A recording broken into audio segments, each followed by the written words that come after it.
കോങ്ങാട് കരിമ്പുഴ ആറ്റാശ്ശേരിയിൽ ശക്തമായ കാറ്റിലും മഴയിലും വീടിന്റെ മേൽക്കൂര തകർന്നു.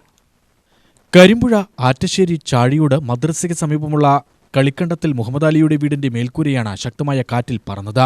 വീട്ടുകാരെല്ലാം താഴത്തെ നിലയിലായിരുന്നതിനാൽ വലിയൊരു ദുരന്തമാണ് ഒഴിവായത്. തൊട്ടടുത്ത റബ്ബർ തോട്ടത്തിലെ കുറേയേറെ റബ്ബർ മരങ്ങളും കാറ്റിൽ തകർന്നു പോയിട്ടുണ്ട്. മേൽക്കൂര തകർന്ന വീടിന് ഏകദേശം 1 ലക്ഷം രൂപയോളം നഷ്ടം സംഭവിച്ചിട്ടുണ്ടെന്ന് വാർഡ് മെമ്പർ കെ സെയ്ദലവി പറഞ്ഞു. നഷ്ടപരിഹാരം കണക്കാക്കി വേണ്ട നടപടികൾ എടുക്കുന്നതിനു വേണ്ടി ബന്ധപ്പെട്ട അധികാരികൾക്ക് നിർദ്ദേശം നൽകിയതായും അദ്ദേഹം പറഞ്ഞു.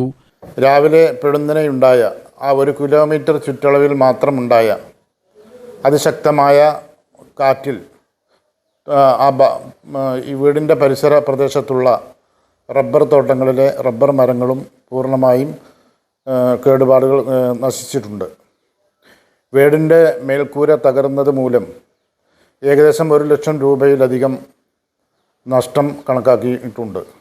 നഷ്ടപരിഹാരം ലഭ്യമാക്കുന്നതിന് ബന്ധപ്പെട്ട അധികാരികൾക്ക് നിർദ്ദേശം നൽകിയിട്ടുണ്ട്. UTV news Palakkad.